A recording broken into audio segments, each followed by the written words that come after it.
News paper వచ్చేది. ప్రతి నెల ప్రతి నెల ఆయన కడుతుండేవారు. రోజు వచ్చేది.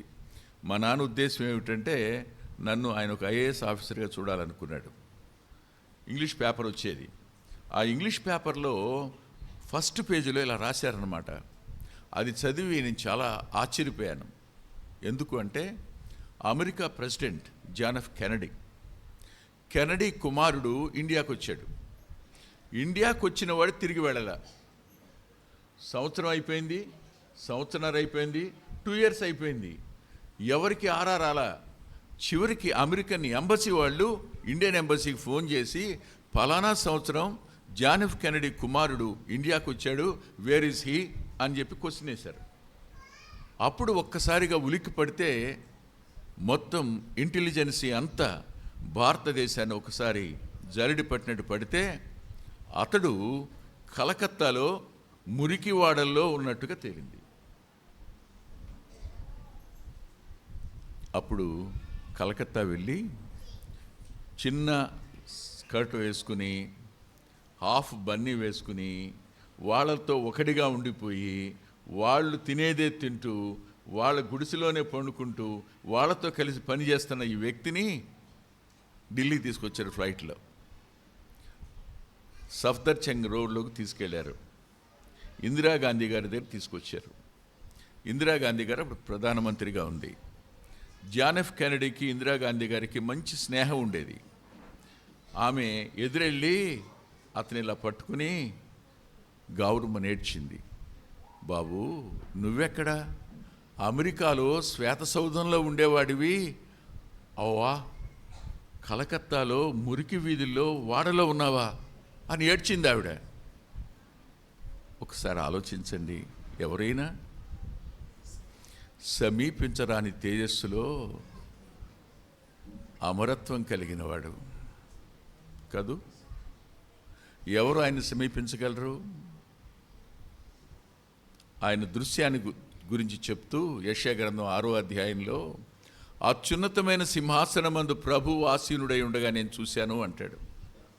చూసినప్పుడు 6 రెక్కలు కలిగిన దేవదూతలు 2 రెక్కలతో తమ ముఖాన్ని కప్పుకున్నారట. ఎందుకో తెలుసా? అయ్యా, నీ సహజ పరిశుద్ధత ముందు మా ముఖాలు చూపించడానికి మేము తగం. అంతేకాదు, నీ సహజ పరిశుద్ధత ముందు మా దేహాలు చూపించడానికి కూడా మేము తగం. అంత మాత్రమే కాదు, నీ సహజ సిద్ధమైన మహిమ ముందు, పరిశుద్ధత ముందు మేము నిలబడడానికి కూడా అర్హులం కాదు అంటూ వారు ఎగురుతూ గాల్లోనే ఉన్నారట. అలాంటి వాడు నీ కోసం, నా కోసం రక్తమాంసాలలో పాలివాడు కావడం అనేది ఉందే, చిన్న సంగతి అనుకుంటున్నారా? ఎంత ప్రేమించాడు ఆయన. ఆయన ప్రేమకు అవధులు ఎక్కడున్నాయి? ఆయన ప్రేమ ఇంత అని వివరించడానికి ఎవరికి అర్థమవుతుంది? ఎవడి వల్ల అవుతుంది? భూమి మీద చాలామంది పుట్టారు, వాళ్ళందరూ రాజరికాలు చేశారు. కానీ ఒక ప్రశ్న అడుగుతాను నేను, నా యేసుక్రీస్తు ప్రభువుని గురించి రాయబడిన పుస్తకాలు ఏ రాజు గురించి అయినా రాయబడ్డాయా? ప్రపంచ మేధావులను నేను అడుగుతున్నాను, జవాబు చెప్పండి. నా ప్రభువుని గురించి రాయబడిన పాటలు ఎవరి గురించైనా రాయబడ్డాయా? నా ప్రభువుని గురించి ప్రకటించిన గొంతులు ఎవరిని గురించి అయినా ప్రకటించాయా? ఎవరైనా మానవ జాతిని పాపం నుండి విడిపించటం మాత్రమే కాదు, కానీ మానవ జాతికి దేవుని పిల్లలయ్యే అధికారం ఇవ్వడం కోసం భూమి మీద రక్తమాంసాల్లో పాలివాడై పుట్టాడు ఆయన. చిన్న సంగతి కాదు. క్రీస్తు ప్రభు జననం అనేది ఒక అద్భుతమైన ఆరాధన సమయం. అర్థమైన వాడు యేసు ప్రభు లేకుండా బతకలేడు. యేసు ప్రభు ఎవరో అర్థమైతే తన బ్రతుకుని ఆయన పాదాలకు సంపూర్ణంగా సమర్పించుకోకుండా ఉండలేడు. నేను ఒక మాట చెప్తాను. ఓ రోజు గుడివాడలో కవిరాజు కళామందిరం అని అక్కడ మీటింగ్ జరుగుతుంది. ఆ మీటింగ్కి వాళ్ళు నన్ను పిలిచారు. స్పీకర్గా కాదు, గెస్ట్గా ఒకసారి స్థానిక పాస్టర్లు కదా గుడివాళ్ళలో, మీరు కూడా రండి అన్నయ్య అంటే వెళ్ళా. తీరా నేను వెళ్ళేటప్పటికి ఒక 600-700 మంది కూర్చుని ఉన్నారు. ప్రసంగికులు ఎవరు రాలా. వాళ్ళ అబ్బాయి వచ్చి, అన్నయ్య మీరు మాట్లాడకూడదా అన్నాడు. నేనేదో ఈ ఒక పూట ఖాళీగా ఉంది, రమ్మన్నారు కదా, వచ్చి కనపడదామని వచ్చానయ్యా, మాట్లాడే మనసు లేదు అన్న. ఎవరు లేరు, మీరు మాట్లాడండి అన్నా.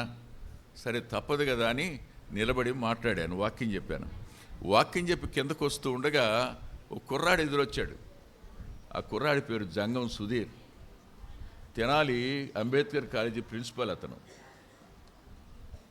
ఎదురొచ్చి ఒక మాట అన్నాడు, అన్న నువ్వు వెంకటరత్నం అన్నయ్య కదా అని. అవునన్ను. అన్న నువ్వే కదా మాకు దేవుడు లేడని యతీజాన్ని బోధించావు, నేర్పించావు అన్నాడు.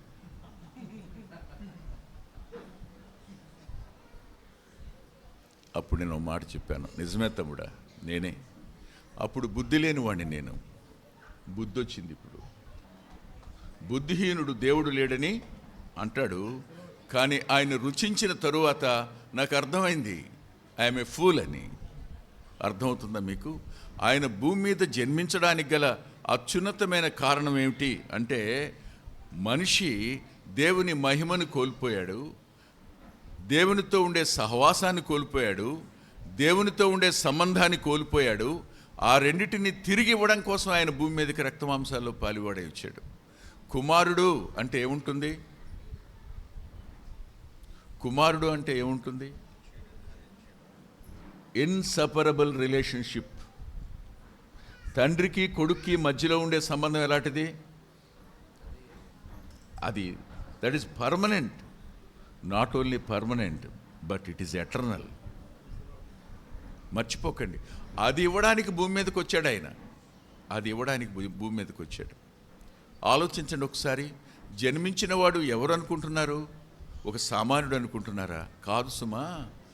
ఆకాశ మహాకాశాలను తన నోటి మాట చేత సృజించినవాడు రక్తమాంసాల్లో పాలువాడు ఎందుకయ్యాడు అంటే, నిన్ను నన్ను దేవుని కుమారులుగా చేయడానికి ఆయన.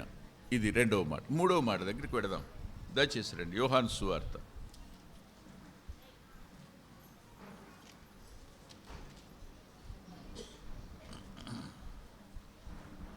5వ అధ్యాయం 24వ వచనం. నా మాట విని చదువునాను. నన్ను పంపిన వాని యందు విశ్వాసముంచువాడు నిత్య జీవము గలవాడు. వాడు తీర్పులోనికి రాక మరణములో నుండి జీవములోనికి దాటి ఉన్నాడని మీతో నిశ్చయముగా చెప్పుచున్నాను. ఆయన జన్మించడానికి మూడవ కారణాన్ని చెప్తున్నాను. అదేమిటంటే, మానవుడు పాపం చేయడం మూలంగా, పాపం వల్ల అతడు మరణాన్ని కొని తెచ్చుకున్నాడు. అపవాది చాలా తెలివిగలవాడు. ఎంత తెలివిగలవాడు అంటే, ఏదేనులోనికి వెళ్ళాక ఇలా అన్నాడు, నువ్వు తిను సావవు అన్నాడు. తిను సావు. నేను మిమ్మల్ని ఒక ప్రశ్న అడుగుతాను, చెప్పండి. తినకుండా ఉంటే చచ్చిపోతాడా? చావుందా ఏదేనిలో? లేదే.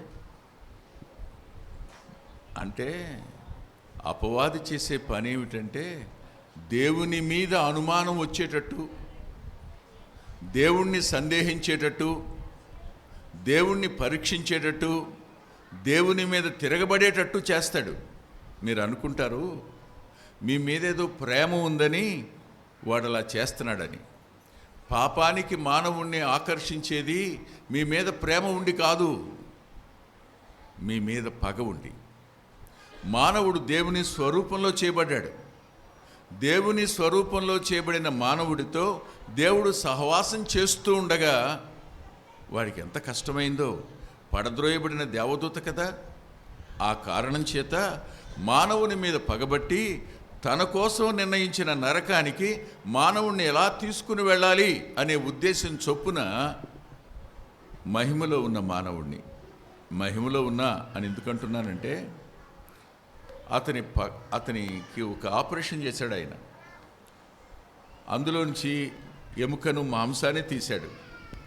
తీసిన వాడు ఓ స్త్రీని చేశాడు. స్త్రీని చేసి తీసుకుని వచ్చాడు.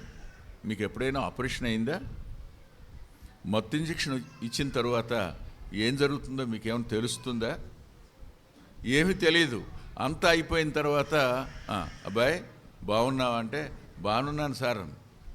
సార్ ఎప్పుడు చేస్తాడు ఆపరేషను? ఎప్పుడు అయిపోయిందే అంటాడు.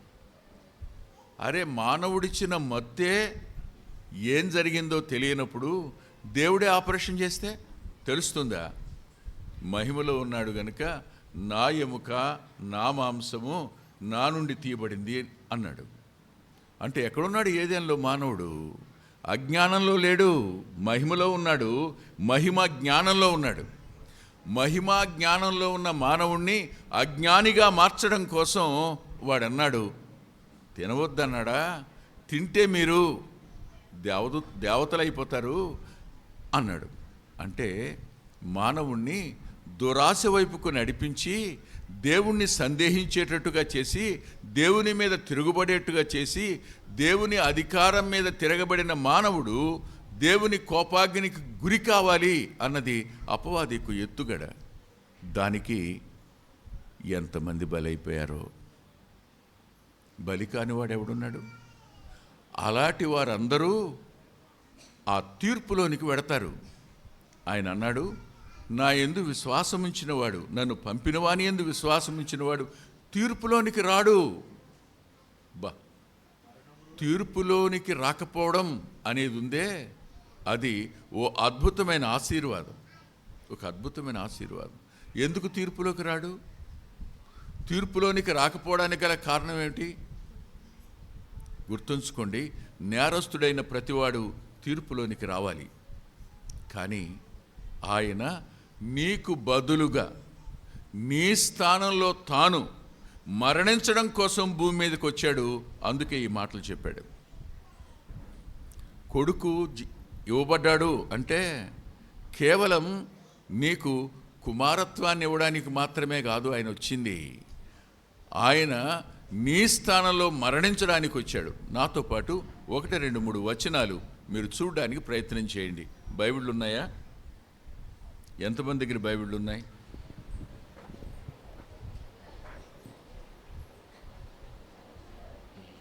Thank you. రండి వెళదాం.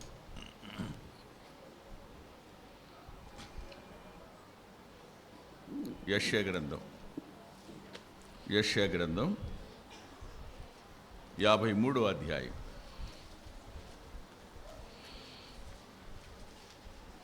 53వ అధ్యాయం 5వ వచనం 6వ వచనం.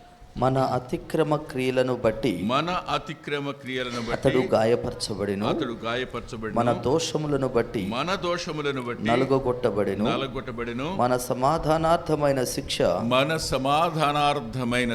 అతని మీద పడెను, అతడు పొందిన దెబ్బల చేత మనకు స్వస్థత కలుగుచున్నది.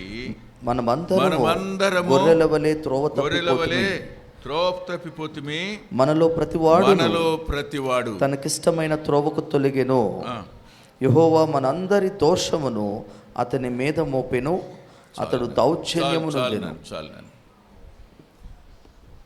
ఆయన జననంతో ఆగిపోయి ఉంటే క్రైస్తవ్యం మానవునికి రక్షణ ఇచ్చేది కాదు.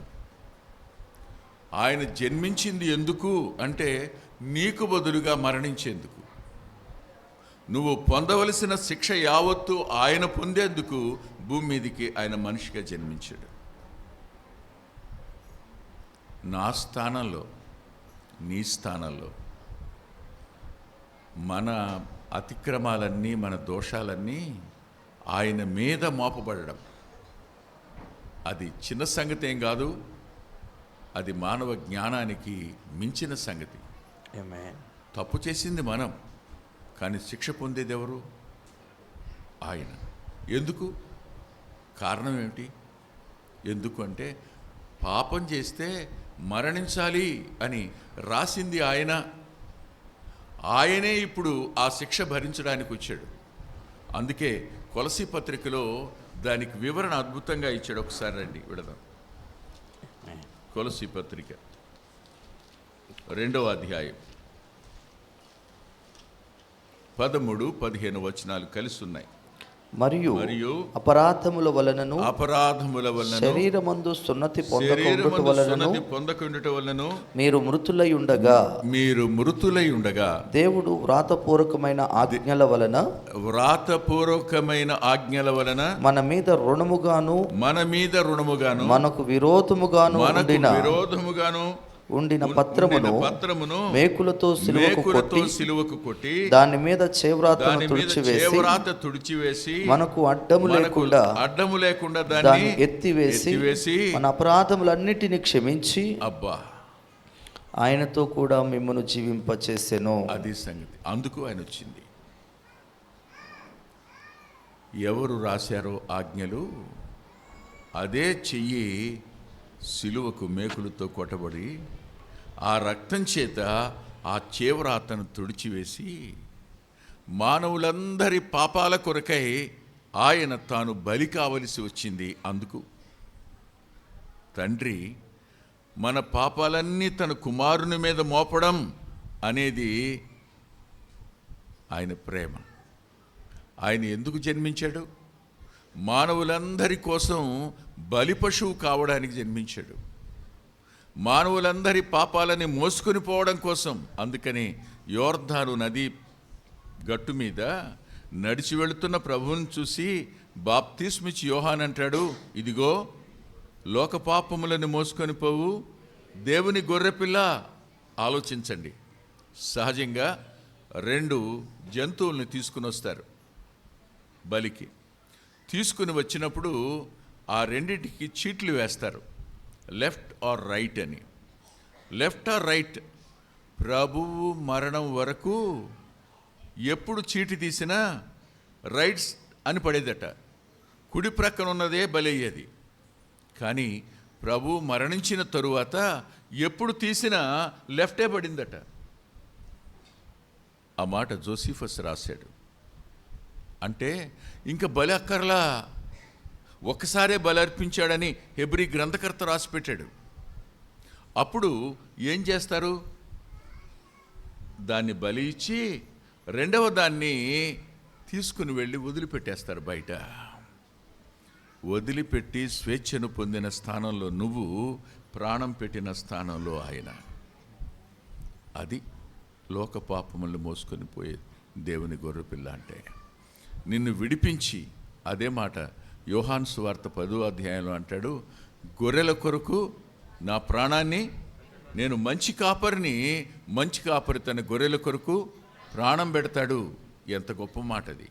అందుకు ఆయన పుట్టింది భూమి మీదకి. ఆయన రావడానికి గల కారణం అది. నిన్ను కుమారునిగా చేయడం మాత్రమే కాదు, నిన్ను తీర్పు నుండి కాపాడడం అంత మాత్రమే కాదు, నిన్ను మరణం నుంచి విడిపించడం అంత మాత్రమే కాదు, మరణంలోంచి జీవంలోనికి దాటించడానికి ఆయన భూమి మీద రక్తమాంసాల్లో పాలివాడు అయ్యాడు. విచిత్రం ఇది. బ్రదర్న్ అసెంబ్లీస్లో జడ్మెడ్పాడ్ ఒక ఊరుంది. అందులో ఐజక్ గారిని ఒక ఆయన ఉండేవారు. ఐజక్ ఆయన పేరు. ఆయన ఊరు వెళ్ళిన తర్వాత రోజు వీధి సువార్త చేసేవాడు. చాలామంది తాగటం మానేశారు, చాలామంది సిగరెట్లు తాగటం మానేశారు, కిళ్ళీలు వేసుకోవడం మానేశారు, బొగ్గన పెట్టుకోవడం మానేశారు. ఆ ఊళ్ళో ఒక వ్యాపారస్తుడు ఉన్నాడు.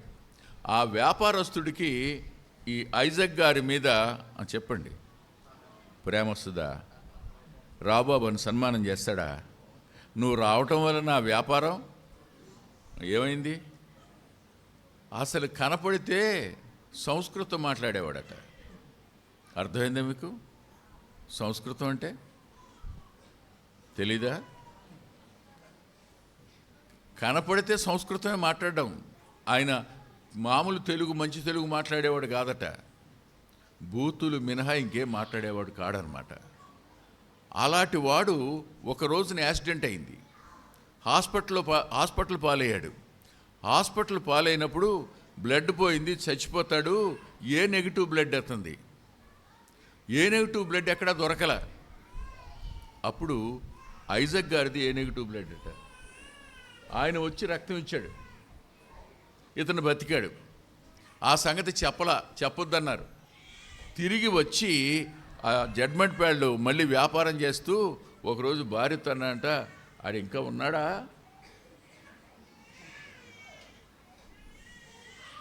అని ఆ సేవకుడిని తిడతా ఉంటే భార్య అందంట, నీకు ఇంతవరకు చెప్పలేదు, ఇప్పుడు నువ్వు బ్రతికుండడానికి కారణం ఆయన రక్తమే, నీలో ప్రవహిస్తుంది ఆయన రక్తమే అందట. అర్థమవుతుందా? ఆలోచించండి. అప్పుడు ఆ వ్యక్తి ఏమైపోయి ఉంటాడు? ఏమైపోయి ఉంటాడు? మానవుడు అపరాధాల చేత పాపాల చేత చచ్చినవాడు తిరిగి బ్రతకాలన్నా, పాపం పరిహరించబడి పరిశుద్ధుడు కావాలన్నా, మరణంలో నుంచి జీవంలోనికి దాటిపోవాలి అన్నా మరణించవలసిన వాడు ఒక ఆయన ఉన్నాడు. అందుకే హెబ్రీ పత్రికలో రాస్తాడు, రక్తము చిందించబడకుండా పాప క్షమాపణ కలగదు. అది ఎవరి రక్తం? పేతురు గారు అంటాడు, గొర్రెల యొక్కయో కోడెల యొక్కయో రక్తం కాదు, అది ఎవరి రక్తం? పవిత్రుడైన దేవుని రక్తం. ఆయన దేవుడై ఉండి కుమారుడుగా భూమి మీదకి రావడానికి గల కారణం ఏమిటి అని అంటే, కేవలం నీ కోసం తన ప్రాణాన్ని బలిగా పెట్టడం కోసం వచ్చాడు ఆయన. ప్రాణాన్ని బలిగా పెట్టిన ఆ వ్యక్తి నాకు అక్కర్లేదంటావా? నీ స్థానంలో మరణించిన వాడిని, నీ కొరకు మరణించిన వాడిని, నీ మీద ప్రేమ చూపించిన వాడిని, నీ కోసం చాలినంతటి ప్రేమ, ఆ ప్రేమను వివరించడానికి అర్థమవుతుందా? అదే లేకపోయి ఉంటే దమస్కు మార్గంలో తన యందు విశ్వాసం ఉంచిన వారిని చంపడానికి వచ్చిన వ్యక్తిని కలుసుకుని మాట్లాడతాడా? ఒక మాట అంటాను, ఒక వ్యక్తిని చంపడానికి దేవునికి ఎంత టైం కావాలి?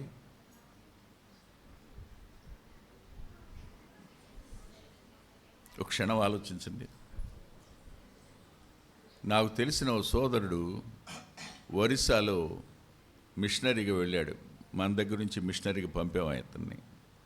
అక్కడికి వెళ్ళిన తర్వాత ఆ ఒంటరిగా అరణ్యంలో ఉండి ఆ రాత్రిపూట మృగాల అరుపులు అన్నీ విని ఇలా అనుకున్నాడంట, వాడేమో ఫ్లైట్లో తిరుగుతున్నాడా, ఎవరు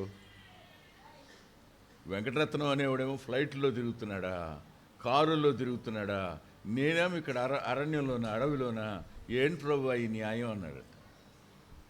అర్థమైంది మీకు? తనే వచ్చి చెప్పాడు. అప్పుడు ఒక మెలని స్వరం వినపడి, సాల్మన్, నేను నిన్ను చంపడానికి ఎంత టైం కావాలి నాకు అని అడిగాడట ఆయన. అప్పుడు చెప్పాడట, ప్రభువా, మైక్రో సెకండ్లో 1,00,000 వంతులో చంపగలవు ప్రభువా. అతని పిలుపది, నీ పిలుపిది. అతని పిలుపది, నీ పిలుపిది. ఆలోచించిన ఒక మాట, మనల్ని ఆయన రమ్మని పిలిచాడు. ప్రయాసపడుతున్నారు మీరు, భారం మోస్తున్నారు మీరు, మనశ్శాంతి లేదు మీకు. ఎంత కష్టపడుతున్నారు మీరు, కష్టించింది తినే సుఖం లేదు మీకు. ఎంతో బాధపడి పెంచుతున్నారు, ఆ పిల్లల వల్ల మీకు నెమ్మది లేదు. ఎంతో దుఃఖపడుతున్నారు, కానీ వాళ్ళని సరిచేయలేరు మీరు. భార్యాభర్తలు ఐక్యతగా లేరు మీరు. మీ అంతరంగాల్లో శాంతి లేదు. మరణం అంటే భయం మీకు. ఇలాంటి మిమ్మల్ని నేను పిలిచి మీ భారం నేను తీసేస్తాను, రమ్మని పిలుస్తున్నాను అని ఆయన సర్వ మానవాళిని పిలిచాడు. ఊరికినే తీసివేయడం కాదు, ఆయన మోసాడు, రుణాన్ని చెల్లించాడు. నిన్ను విమోచించడం కోసం ఆయన భూమి మీదకి రక్తమాంసాల్లో పాలువాడ ఇచ్చాడు. 2000 సంవత్సరాల క్రితమే మనందరి రుణాన్ని తీర్చేశాడు. ఈ దినాన్న మనం తిరిగి మరలా అప్పు కట్టవలసిన పనేం లేదు, అప్పు కట్టవలసిన అవసరత లేదు. ఒక క్షణం ఆలోచించండి. అందుకు ఆయన భూమి మీదకి కుమారుడుగా అనుగ్రహించబడ్డాడు. ఒక మాట అంటాను నేను, ఇక్కడున్న మీలో నిజంగా ఎంతమంది మారు మనసు పొందారు? పరిశుద్ధాత్మ దేవుడు ఒప్పిస్తూ ఉండగా ఆయన జీవితం పవిత్రమైంది. ఆయన పాపం చేయలే, ఆయనలో పాపం లేదు, ఆయన పాపం ఎరగడు, ఆయన పాపులలో చేరక పవిత్రంగా ఉన్నవాడు. అన్ని విషయాల్లో మనవలే శోధించబడినా ఆయన పాపం లేనివాడిగా ఉన్నవాడు. మనందరి కోసం మరణించి సమాధి చేయబడి 3వ దినాన తిరిగి లేచినవాడు ఆయన. ఆ తిరిగి లేచిన వాడిని ఎంతమంది అంగీకరించారు? నిజంగా పరిశుద్ధాత్మ దేవుడు ఒప్పిస్తూ ఉన్నప్పుడు నేను పాపినని ఒప్పుకుంటే ఆయన క్షమించడానికి సిద్ధ మనసు కలిగిన వాడు. ఆయన క్షమించి నిన్ను పరిశుద్ధాత్మనికి ఆలయంగా చేసి తన రక్తంతో కడిగి పవిత్రపరిచి నిన్ను తీర్పు నుండి తప్పించి మరణంలో నుంచి జీవంలోనికి దాటించడానికి ఆయన సంసిద్ధంగా ఉన్నవాడు. ఆయన ఈ రాత్రి వేళ ఎంతమంది ఆయన వచ్చింది నిన్ను కుమారుని చేయడానికి, ఆయన వచ్చింది నిన్ను తీర్పు నుండి తప్పించడానికి, ఆయన వచ్చింది నిన్ను మరణం నుంచి కాపాడడానికి, ఆయన వచ్చింది నీకు నిత్య జీవాన్ని ఇవ్వడానికి, ఆయన వచ్చింది నీ పేరు జీవగ్రంథంలో రాసి నీకు పరలోక పౌరసత్వాన్ని ఇవ్వడానికి, నీకు బదులుగా మరణించడానికి వచ్చాడు ఆయన. మీరు చెప్పండి, ఇప్పుడు ఎంతమంది మీరు ప్రభువుని అంగీకరించారు? అంగీకరించని మీరు ఆయన ఎలా ఆరాధిస్తారు? మారు మనసు పొందని మీరు క్రిస్మస్ ఎలా జరిగించుకుంటారు? ఎవరికుంది ఆయన ఆరాధించే హక్కు? ఎవరు ఆరాధించగలరు? ఆయన ఎరిగినవారు. ఆరాధన అంటే ఆయనను ఎరిగి, ఒక మాట సుకారు బావి దగ్గర మాట్లాడుతూ, అమ్మా, ఆరాధించేవారు ఆత్మతోనూ సత్యముతోనూ ఆరాధించాలి అన్నారు. ఎందుకు ఈ మాట పలికాడు? 2 సామాన్యమైన అర్థాలు చెప్తాను, వినండి. అప్పుడు ఆయన ఆరాధిస్తున్న వారు ఇద్దరే. 1 యూదులు, 2 సమరయులు. ఆమె సమరయ స్త్రీ. యూదుల ఆరాధనలో ఆచారాలు తప్ప ఆత్మ లేదు. యూదుల ఆరాధన అంతటిలో ఆచారాలే, ఆరాధన లేదు. సమరయులు యూదులను పోలిన ఆరాధన చేస్తారు, అందులో సత్యం లేదు. అందుకు ఆ మాట చెప్పింది ఆయన. That is the contextual explanation about worship. ఆరాధన గురించిన సందర్భోచితమైన వ్యాఖ్యానం అది. ఆయనను ఎరగకుండా చేసేది సత్య ఆరాధన కాదు, ఆచారయుక్తంగా చేసేది ఆత్మ సంబంధమైంది కాదు. తిరిగి జన్మించిన వాడు ఆత్మ ద్వారా తిరిగి జన్మించిన వాడు అవుతాడు. తిరిగి జన్మించిన వాడు పైనుండి జన్మించిన వాడు అవుతాడు, ఆత్మ కలిగిన వాడవుతాడు. సత్యవంతుడైన వాడిని తన జీవితంలో కలిగి ఉన్నవాడవుతాడు. క్రిస్మస్ అంటే క్రీస్తు ఆరాధన అని అర్థం. మాస్ అంటే వర్షిప్ అని. క్రీస్తు ఆరాధన. క్రీస్తుని ఆరాధించేవారు ఆయన ఎరక్కపోతే ఆయన కుమారునిగా జన్మించడానికి గల కారణం ఏమిటి? ఆయన దేవుడు సదాకాలం తోడుంటాడు. అంటే నిన్నటి నీ పాపానికి క్షమాపణ, నేటి నీ జీవితానికి కాపుదల, రేపటి నీ జీవితానికి రక్షణ సమస్తం ఇవ్వగలిగిన వాడు ఆయన ఒక్కడే, ఇంకెవరు ఇవ్వలేరు. ఆయన వల్లే సాధ్యమవుతుంది. ఎప్పుడైనా మీరు ప్రభువుని మీ జీవితంలోనికి ఆహ్వానించిన అనుభవం ఉందా? ఒకసారి ఆలోచించండి.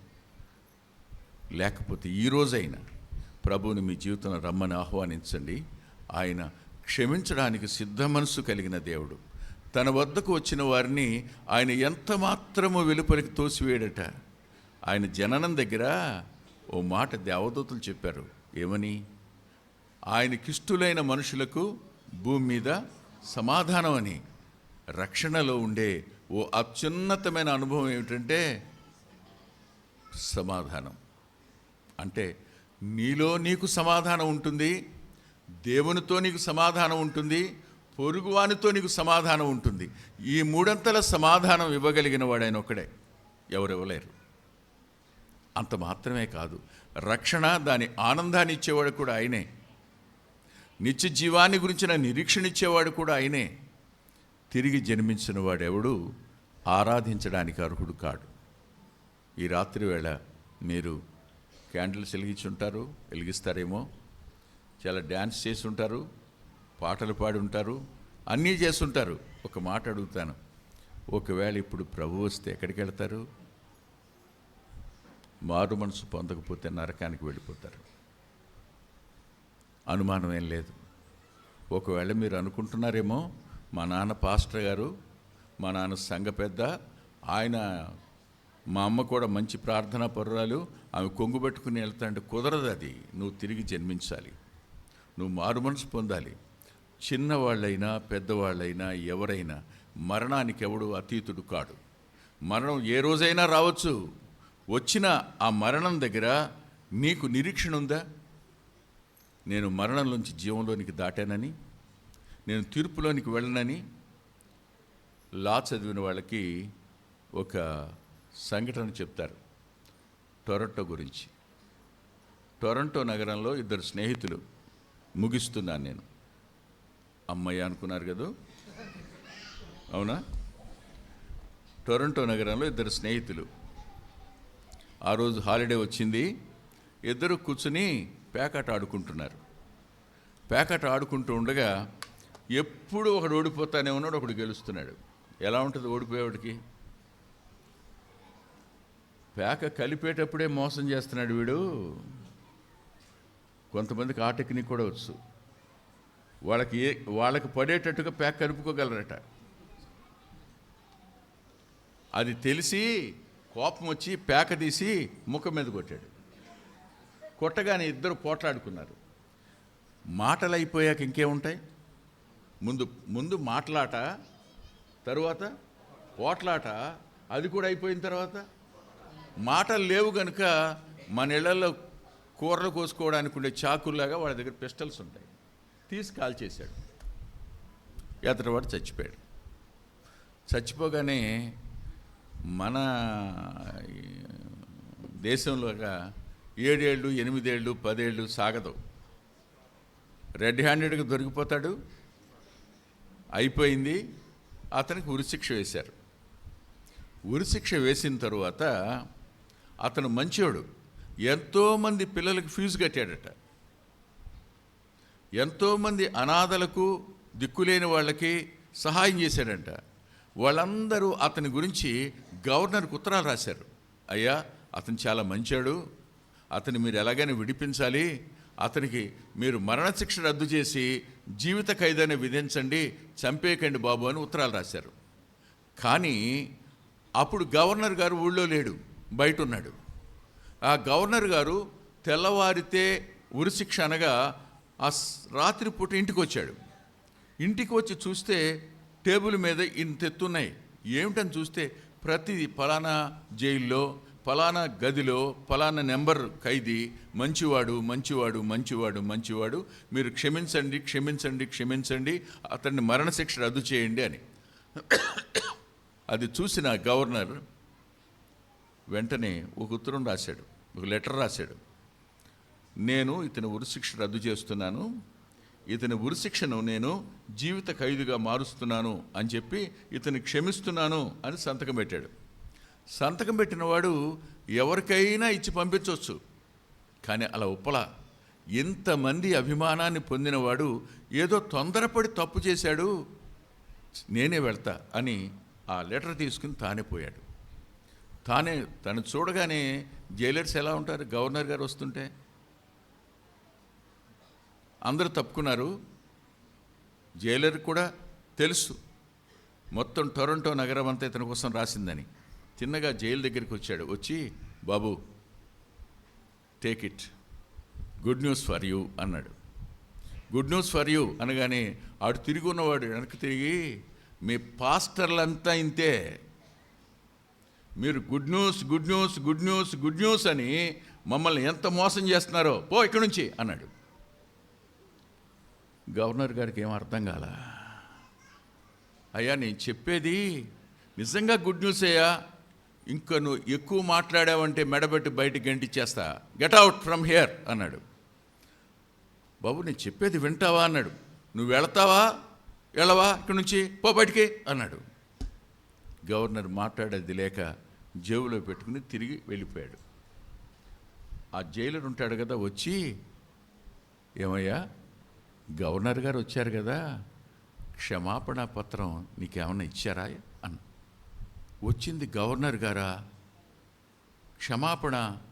అవునయ్యా, టొరంటోలో ఉన్న వాళ్ళందరూ నీ కోసం ఉత్తరాలు రాశారు, గవర్నర్ గారు తానే ఉత్తరం తీసుకుని వచ్చాడు, గుడ్ న్యూస్ అని చెప్పాడు, నువ్వేమన్నావు అంటే, అయ్యో ఎంత తప్పు చేశాను నేను, ఒక కాగితం తెప్పించండి, కలం తెప్పించండి, నేను ఆయనకు మళ్ళీ ఒక ఉత్తరం అర్జీ పెట్టుకుంటాను.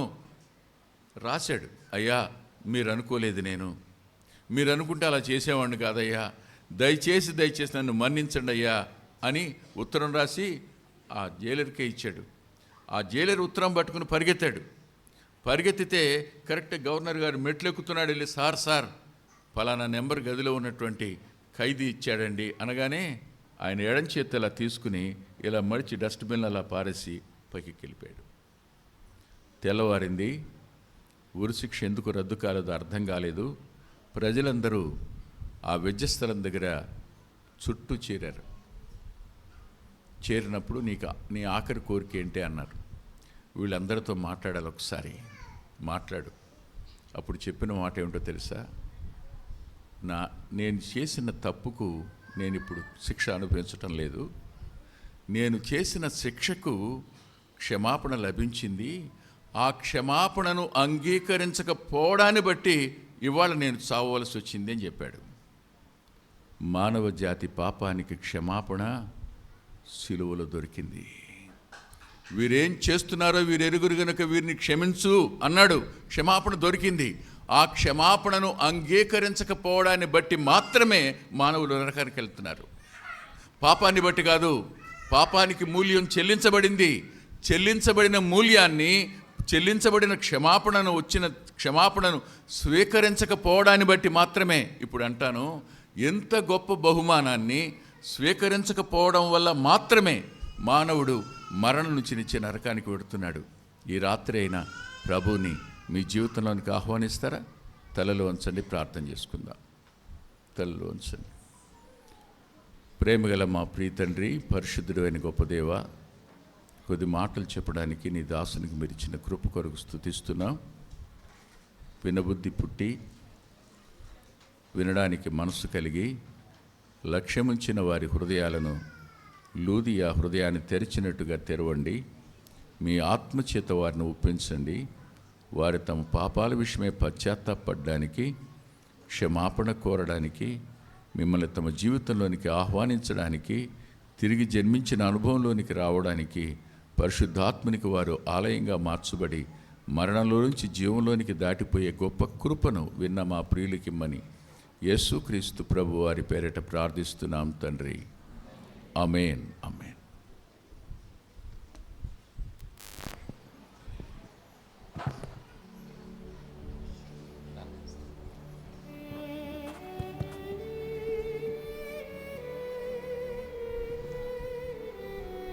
అద్భుతమైన వాక్యాన్ని మనకు అందించినటువంటి దైవజనులు, మరి దేవుని చేత అద్భుతంగా విరామం లేకుండా వాడబడుతున్నటువంటి పిల్లా వెంకటరత్నం గారికి మరొకసారి మనందరి తరపున, దేవుని తరపున కృతజ్ఞతలు తెలియపరచుకుని వారిని దేవుని దీవించి ఆశ్రయించును గాక. పెద్దవాడిగా నేను అనడంలో తప్పలేదు. కాబట్టి మీరందరూ కూడా మరి భోజనాల కోసం ఎదురు చూస్తున్నారేమో. మీ అందరికీ సిద్ధంగా ఉన్న ఏం పర్వాలేదు. దైవజనులు కూడా వెళ్ళడానికి సిద్ధంగా ఉన్నారు. రేపు వారికి అసలు తీరుబడి లేకుండానే కార్యక్రమాలు ఉన్నాయి. మేము ఎవరు కూడా వెళ్ళి పర్సనల్గా ఆయన ఆహ్వానించాల. పాస్టర్ సురేష్ గారు ఆహ్వానించారు. ఆయన ఆహ్వానాన్ని మన్నించి మరి దేవుడి యొక్క మరి అనుమతితో ఈ రోజున మన దగ్గరికి వచ్చారని నేను నమ్ముతున్నాను, విశ్వసిస్తున్నాను. వారు అద్భుతమైనటువంటి వాక్యం చెప్పారు. మీరు ఎంతవరకు